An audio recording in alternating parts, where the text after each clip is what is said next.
कहा भैया यदि बलि देने से इतना सुंदर सुंदर भोजन कराया जाता तो एक काम करना, कल भी पकड़ लेना, कल भी हमारी बलि दे देना। अब भीलों ने विचार किया ये इतना मूर्ख है, इसे ये नहीं पता कि बलि होता क्या है, बड़ी आसानी से इसे हम मार देंगे। सुंदर माला पहनाया गया, तिलक लगाया गया, पास में ले गए काली मैया के और कहा झुको। तो इन्होंने कहा झुके क्यों? तो इन्होंने कहा अरे बलि दी जाएगी ना तुम्हारी, तो प्रणाम किया जाता है, प्रणाम करने को ही बलि कहते हैं। आज जैसे कहा कि प्रणाम करो झुककर, जैसे ही झुके हैं कि भीलों ने आज तलवार से इन पर प्रहार करना चाहा कि आज साक्षात काली मैया ने प्रकट होकर इनकी रक्षा की है। बोलो काली मैया की। लेकिन ऐसा वीतरागी संत माता रानी ने स्वयं आकर रक्षा की, लेकिन कोई भी इसे प्रभाव नहीं पड़ता है, कोई अहंकार नहीं, चुपचाप प्रणाम करके माता रानी के चरणों में आगे बढ़े। अब अच्छा आगे तो बढ़े, लेकिन आगे भी जा रहे तो एक राजा ने इन्हें पकड़ लिया। और राजा कौन? सिंधु देश का राजा रहुगण। 4 लोग पालकी कंधे पर इसकी उठाए हैं, पालकी में रहुगण विराजमान है। और जा रहा था तो समीप ही पहुंचा इक्षुमती नाम की नदी के किनारे, तो एक कहार बीमार हो गया। अब कहार तो बीमार हो गया, लेकिन यहाँ पर 3 लोग कैसे पालकी चलाएं? वो तो चलने से रहा। तो राजा को इतना अहंकार, जा रहा सत्संग करने के लिए, लेकिन अहंकार को जीत नहीं पाया। तो इसने कहा एक काम करो, यहाँ पर जितने भी लोग हैं ये सब मेरे राज्य में आते, सब मेरी प्रजा है, कोई भी मिल जाए उसे पकड़ लो, पालकी में लगा लो। अब और कोई तो मिला नहीं, जड़ भरत जी महाराज मिल गए। और जैसे जड़ भरत जी महाराज मिल गए तो सबसे आगे लगा लिए गए। अब सबसे आगे लग तो गए, लेकिन इनका एक नियम था, जब भी ये चलते थे तो 3 हाथ आगे की भूमि देखकर चलते थे, कहीं कोई जीव, कोई चींटी पैरों के नीचे ना आ जाए। तो अब नियम ऐसा है, सो देख देख कर धीरे धीरे चल रहे। अब कहार तो जल्दी जल्दी चले, ये धीरे धीरे चले, लेकिन अब जैसे 3-4 कदम आगे बढ़े तो ऐसा प्रतीत हुआ कि कोई जीव पैरों के नीचे आ गया। अब जैसे ही पता चला कोई जीव पैरों के नीचे आ गया, सो उछल पड़े। अब जैसे ही उछले, अच्छा पालकी में जो सबसे आगे लगा हो और वही उछल जाए, एक साइड वाला उछले, बाकी 3 आराम से चले, तो पालकी में जो बैठा उसकी दशा क्या होगी? जैसे उछले राजा, चोट लगी सर में, क्योंकि लकड़ी की पालकी। अब चोट लगी तो राजा ने डांट लगा दी। अभी तक ठीक से चल रहे थे, अचानक से क्या हो गया? ठीक से चलो, पालकी नहीं चलानी आती। अब तीनों कार बोले महाराज हम तो सही से चल रहे, नया वाला आया है ना, ये नहीं चल पा रहा है। थोड़ी और आगे बढ़े, 3-4 कदम और बढ़े, फिर से प्रतीत हुआ कोई जीव पैरों के नीचे आया, सो फिर उछल गए। और जैसे फिर उछले तो फिर से चोट लगी, तो इस बार कहा ठीक से नहीं चला पा रहे हो, एक बार मना कर दिया, फिर से उछल गए। तो फिर से उन्होंने कहा महाराज ये नया वाला नहीं चल पा रहा है। तो अब देखा तो आज देख कर राजा ने कहा हट्टा कट्टा शरीर लिए घूमते ही पालकी चलानी नहीं आती, ठीक से चलाओ। कुछ नहीं बोले, फिर आगे बढ़े। और फिर जब आगे बढ़े तो फिर से 2-4 कदम ही चल पाए कि फिर से ऐसा लगा कि कोई जीव पैरों के नीचे आ गया। और जैसे फिर से ये लगा कोई जीव पैरों के नीचे आ गया, फिर से उछल गए। और इस बार जब उछले तो इस बार थोड़ी सी जोर से चोट आ गई। और जब जोर की चोट आई तो बड़ा क्रोध आया, पालकी को रुकवा दिया और बोले तुझे तो मैं चलूंगा और चलकर तुझे अपने राज्य में बताऊंगा। अरे कहां से पकड़ लिया इसे तो दंड देना ही पड़ेगा। 3 बार समझा चुका, 3 बार में समझ नहीं आया, चल तुझे दंड दूंगा। जीवित ही मुर्दे के समान है। आज इस राजा का इतना कहना हुआ कि आज नेत्रों से जड़ भरत जी के आंसू निकल आए। आज तो उस पालकी को लिए खड़े हैं। विचार करें, यदि आज मैं ना बोला, आज मौन रहा, तो आने वाले युग में सब यही कहेंगे इतने बड़े संत ने एक मूर्ख राजा को अपने कंधे पर उठा लिया, फिर भी ये मूर्ख कैसे रह गया। आज तो खड़े होकर जड़ भरत जी महाराज ने कहा, राजन तुमने 3 बातें बोली और तीनों मेरी समझ में नहीं आई। पहली बार तुमने कहा पालकी चलानी नहीं आती, ठीक से चलाओ। तो एक बात बताओ, जो पालकी चलाता रहा हो,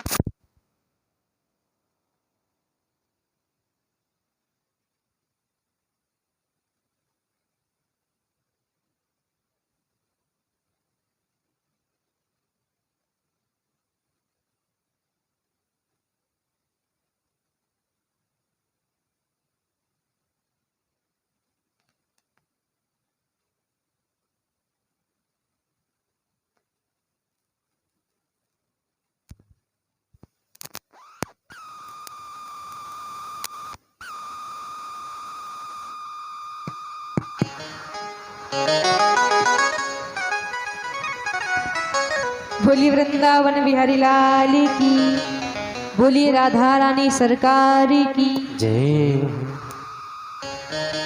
आज तो यहाँ पर पालकी को रोका गया। जड़ भरत जी महाराज कहते हैं, यदि आज मैं कुछ ना बोला तो सभी लोग ये कहेंगे इतने बड़े संत ने एक राजा की पालकी को उठाया, फिर भी ये मूर्ख कैसे रह गया। जड़ भरत जी महाराज बोले कि राजन तुमने 3 बातें कही, एक भी समझ में नहीं आई। तुमने कहा पालकी चलानी नहीं आती। अच्छा एक बात बताओ, जो पुराने जमाने के लोग होंगे, अगर उनके हाथ में हम लोग स्मार्टफोन दे दें और उनसे क्या कुछ चला के दिखाओ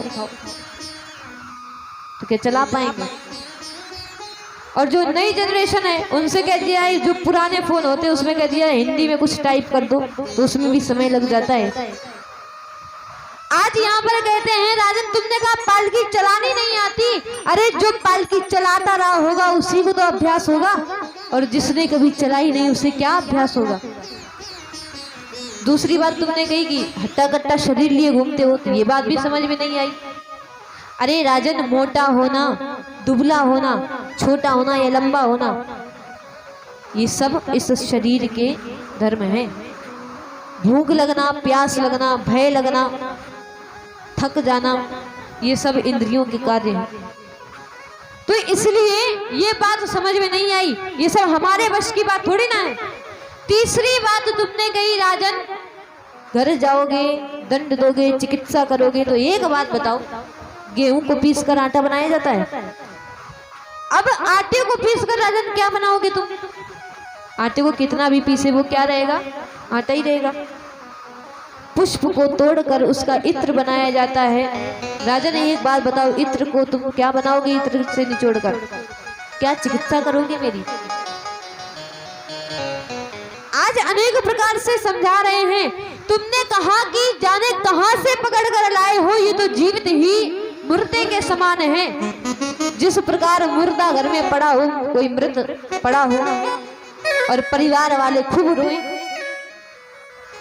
लेकिन उस मरे हुए व्यक्ति पर कोई भी प्रभाव नहीं पड़ता। कोई मर गया हो, हम रो रहे हो आसपास बैठकर और विचार करें कि अब ये उठ जाए, रोना सुनकर तो क्या वो उठ जाएगा? कितना भी रोते रहे वो तो पड़ा रहेगा, उसे कोई फर्क नहीं। तो राजन तुमने कहा कि मैं जीवित ही मृत के समान हूँ, सो एक बात बताओ, मरने के बाद में व्यक्ति 4 कंधों पर बैठकर जाता है। अब अपने आप को देखो और मुझे देखो, 4 कंधों पर कौन है? अब पालकी में 4 लोग लगे ना। उपदेश दिया है, आज सत्संग हुआ, और जैसे सत्संग हुआ तो आज रघुगढ़ पालकी से कूद जाता है, चरणों में गिरा है और आज निवेदन किया है, क्षमा कीजिए पहचान नहीं पाए हम आपको, लेकिन आपने गले में जनेऊ धारण कर रखा है, इससे ये पता चलता आप कोई ब्राह्मण है। लेकिन कहीं आप हमारे भगवान तो नहीं है, कहीं राम जी तो नहीं आ गए, कहीं कृष्ण जी तो नहीं आ गए, कहीं कपिल भगवान तो नहीं आए, कहीं ऋषभ देव जी तो नहीं आ गए हैं हमारे अज्ञानता को दूर करने के लिए। आज यहाँ पर जड़ भरत जी महाराज आगे बोले, तुमने ये भी कहा, ये भी समझ में नहीं आया कि भगवान तो नहीं आ गए।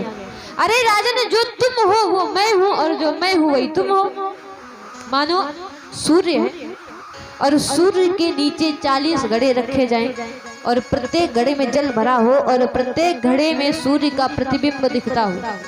तो अब 40 घड़े हैं, 40 में अलग अलग प्रतिबिंब दिख रहा है। तो एक बात बताइए, क्या सूर्य 40 हो गए? सूर्य एक रहा, प्रतिबिंब अलग है।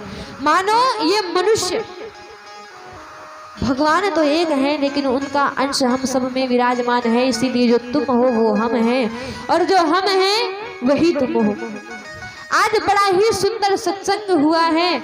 आज ये सब महिमा जानकर बड़े प्रसन्न होकर राजपाठ का त्याग करके आज वन में जाकर भगवत जी के 10वें स्कंद का पाठ करते हुए भगवान को प्राप्त किया है। तो आइए एक बार सभी लोग भगवान के नाम का संकीर्तन करें। तत्पश्चात थोड़ी देर की कथा बची है, वो कथा भी सुनकर हम सभी लोग आरती करेंगे। बोलिए वृंदावन बिहारी लाल की जय, बोलिए राधा रानी सरकार की जय।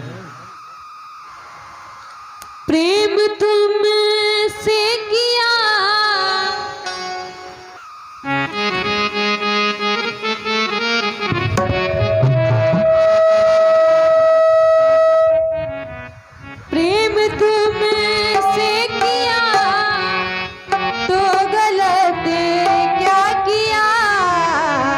भैया, इसकी आवाज मत कम कीजिए। जिंदगी ये अब तो तेरे नाम है सावरे, जिंदगी ये अब तो तेरे नाम है सावरे।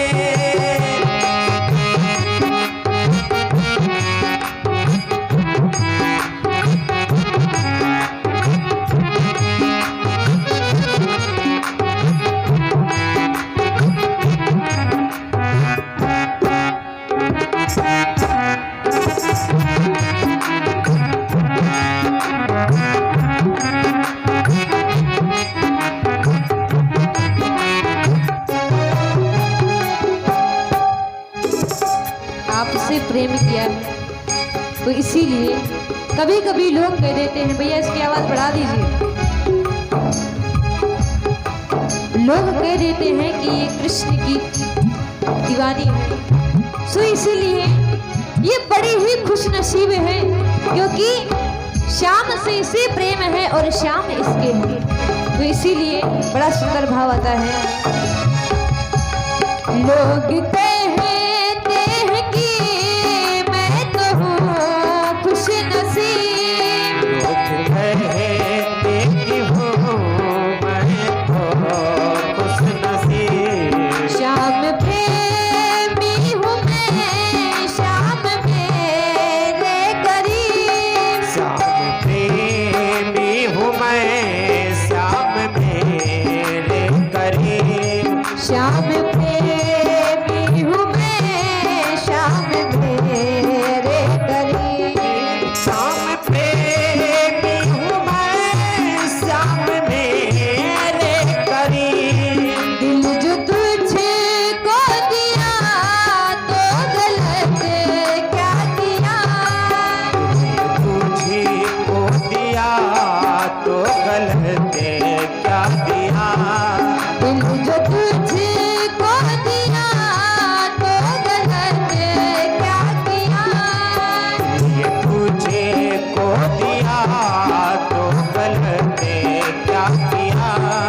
जिंदगी है अब तो तेरे नाम है सावरे, जिंदगी ये अब तो तेरे नाम है सावरे।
हार जाए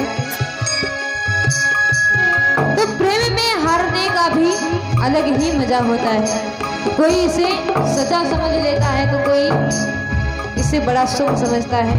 और यदि हमारे ठाकुर से प्रेम हो, उस प्रेम में हारने का आनंद क्या होता है ये कोई गोपियों से पूछे तो अंत में बड़ा सुंदर भाव आता है। प्रेम में हार का भी अलग है मजा, हार का भी अलग है मजा, प्रेम में हार का भी अलग है मजा, हार का भी अलग है मजा। कोई समझे खुशी कोई समझे सजा, समझे खुशी कोई समझे सजा, कोई समझे खुशी कोई समझे सजा, कोई समझे खुशी कोई समझे सजा। चैन भी खो दिया तो गलत क्या किया, चैन भी खो दिया तो गलत क्या किया, चैन भी खो दिया तो गलत क्या किया, चैन भी खो दिया तो गलत क्या किया। जिंदगी अब तो तेरे नाम है सावरे, जिंदगी अब तो तेरे नाम है सावरे, जिंदगी अब तो तेरे नाम है सावरे।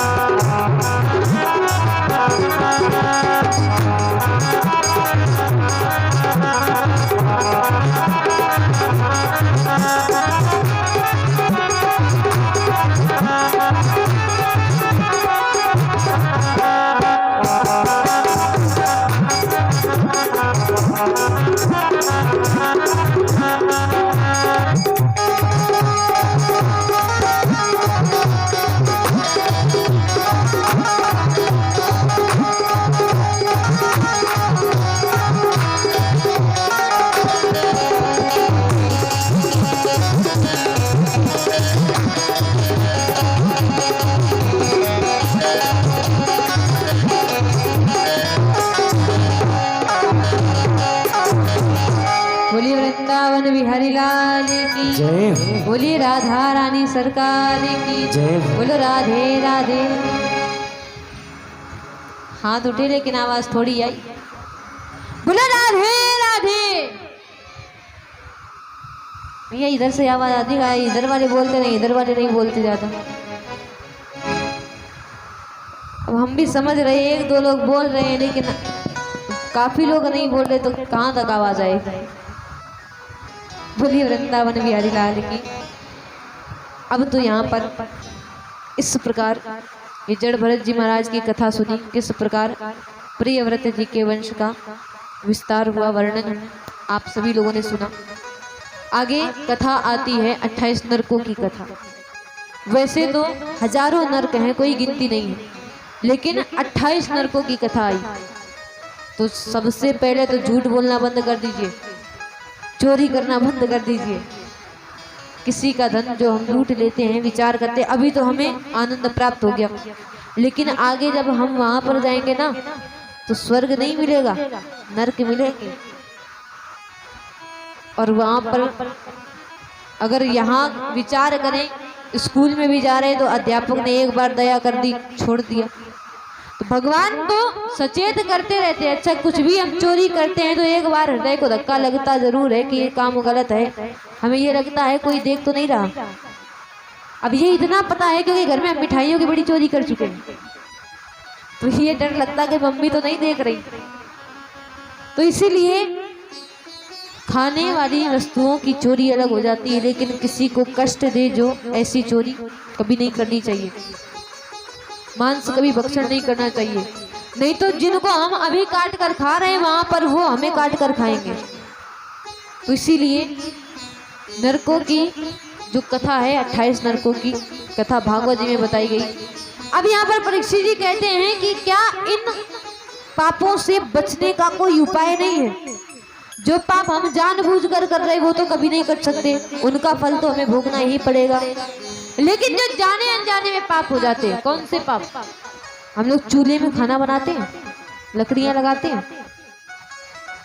उन लकड़ियों में न जाने कितने छोटे छोटे जीव होंगे जो पता नहीं चल पाया और हमने झोंक दिया आग में, वो सब के सब जलकर मर गए। तो ये हत्या लगी हमारे ऊपर। झाड़ू लगाते हैं हम, न जाने कितनी चींटियां मर जाती हैं, पोछा लगाते न जाने कितनी चींटियां, कितने छोटे छोटे जीव मर जाते हैं। ये सब अनजाने में पाप होते हैं। इन सब से बचने के लिए काम करते रहो, नाम जपते रहो। किसका नाम? काम का नहीं, भगवान का, गोविंद का। श्री कृष्ण गोविंद हरे मुरारी, हे नाथ नारायण वासुदेव।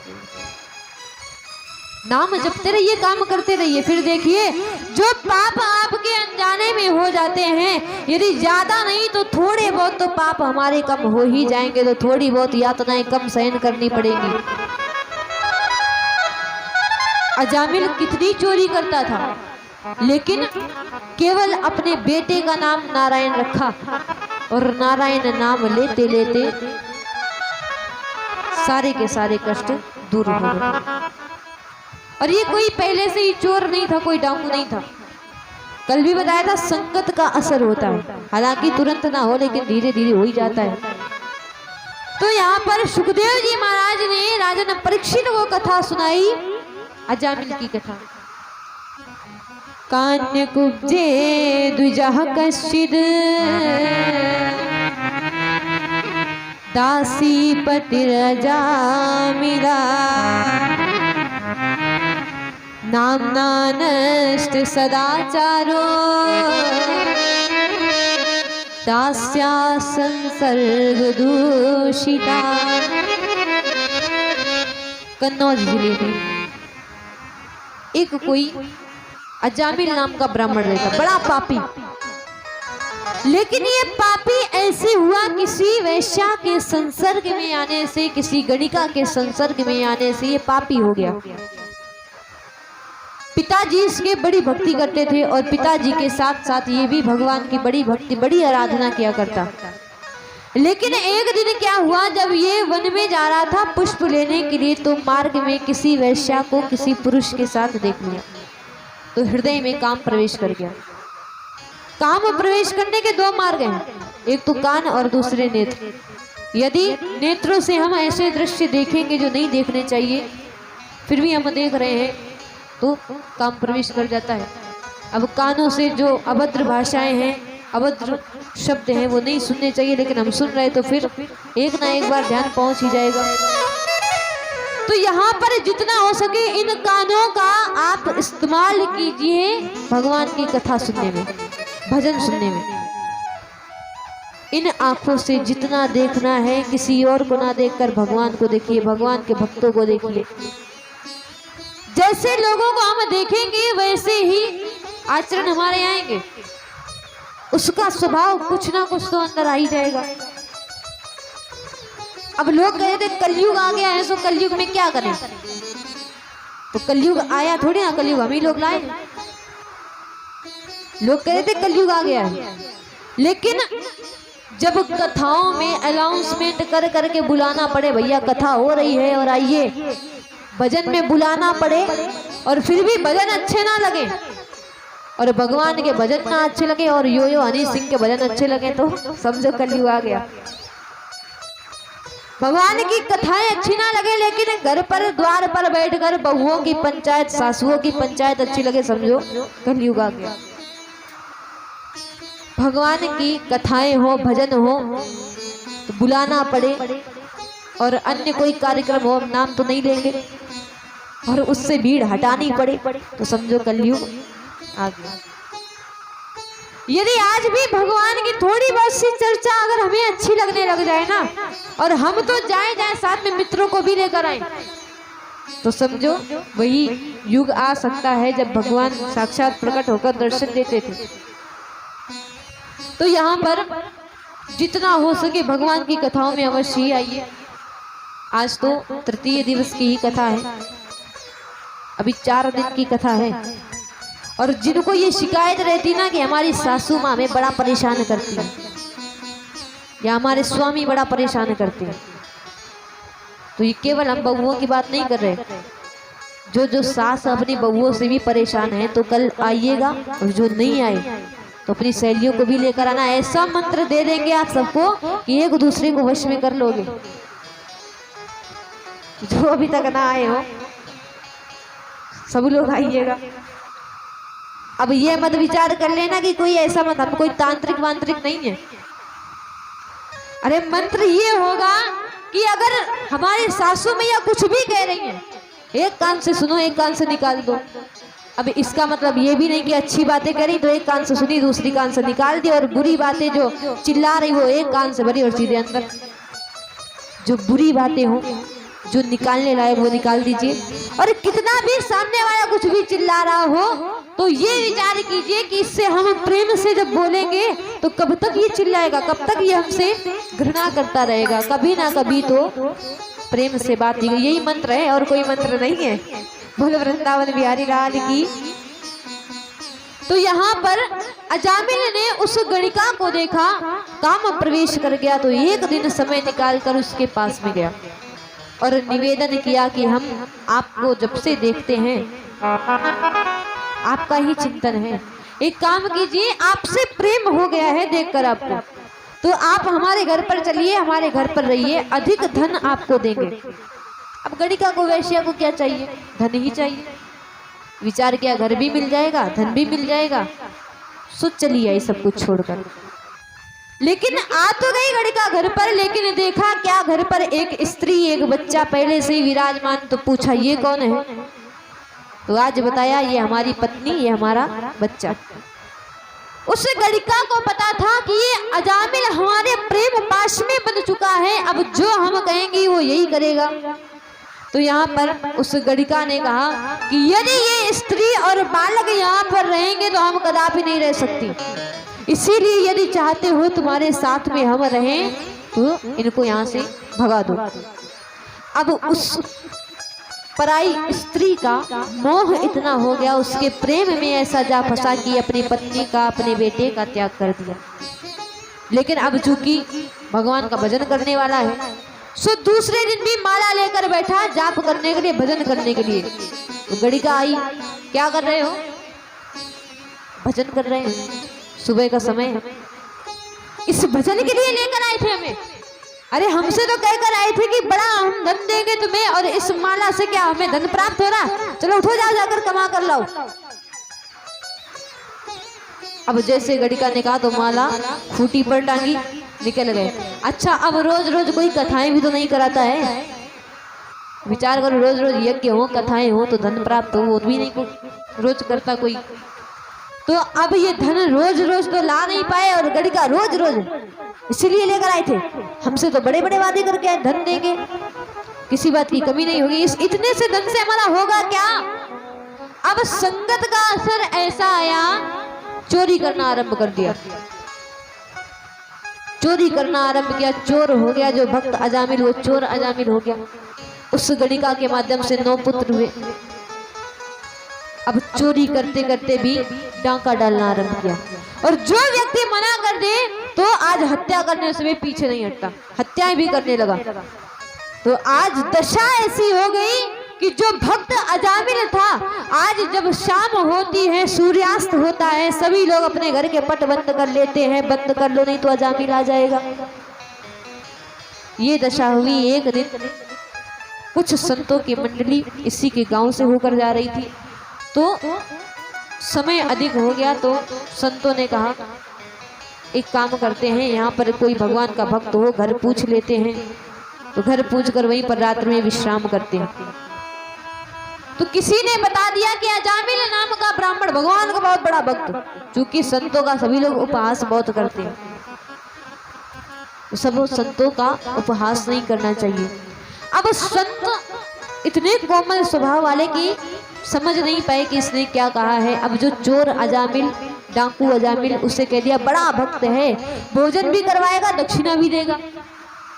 पहुंच गए सारे के सारे संत। तो उस समय अजामिल गया हुआ था चोरी करने। गणिका अकेली थी, देखा संतों की मंडली है, तो आज आने का कारण पूछा है। संतों ने बताया कि बेटा